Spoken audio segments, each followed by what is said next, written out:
Via en førstehåndskilde vil vi undersøge, hvordan social arv og andre forudsætninger kan påvirke indlæring til faget oldtidskundskab. Vi siger hej til Eva.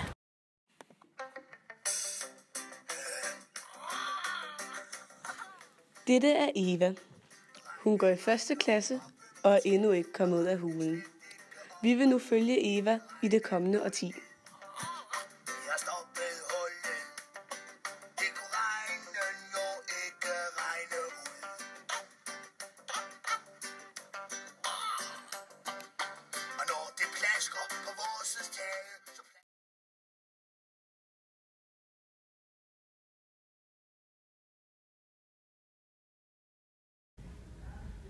Hej Eva, jeg har lige et spørgsmål at stille dig. Ved du egentlig, hvad oldtidskundskab indebærer, eller er? Nej. Det er ikke noget, du har nu, eller bliver undervist i? Nej, det har vi ikke. Nå. Men det kan være, at du får lov til at blive undervist i det, så når du kommer i lidt større klasser. Men det er ikke noget, jeg snakker om. Nej. Nej, okay. Så vil jeg fortælle dig lidt om, hvad det indebærer. I oldtidskundskab, der skal vi lære om grækere og romere fra gammel tid. Vi læser en masse værker. Vi har blandt andet læst om Odysseus. Og så lærer vi alt muligt fra det gamle Rom og Grækenland. Det er rigtig spændende. Det lyder fjollet. Nej, det er det da ikke. Det er et rigtig dejligt fag. Du skal glæde dig.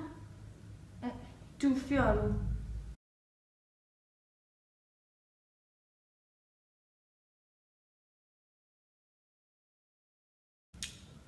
Nå Eva, hvordan går det så?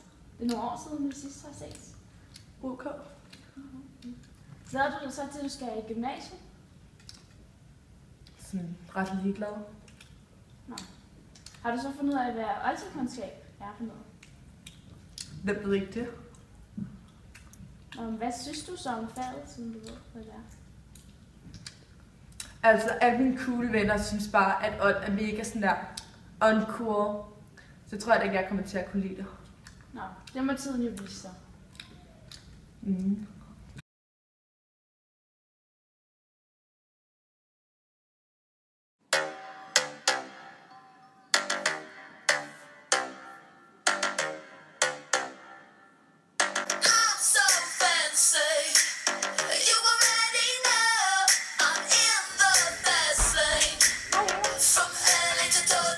Hej, undskyld. Hvad er dine forventninger til din første oldtidskundskabstime? Jeg er sådan rimelig sådan der uden en mening. Nå, så du glæder dig slet ikke? Altså, jeg glæder mig lidt til, at hun siger sådan, at vi får fri. Nå, tror du virkelig, det er sådan, det foregår, eller hvad? Altså, jeg forstår ikke helt spørgsmålet. Nå, okay. Tak for interviewet.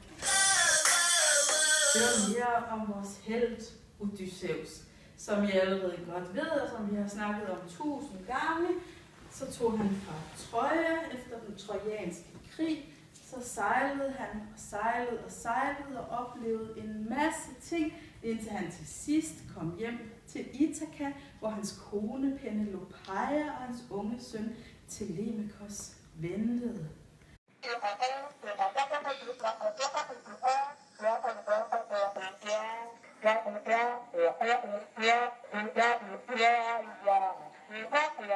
Kan I se, hvordan det går? Kan I se, hvordan der er action her? Odysseus i skibet. Odysseus. Odysseus er faktisk den største held, man overhovedet kan komme i tanke om. Alle heldeskikkelser, I overhovedet nogensinde vil støde på. Ingen kan måle sig med Odysseus. Han er klog, han er stærk, han er sej.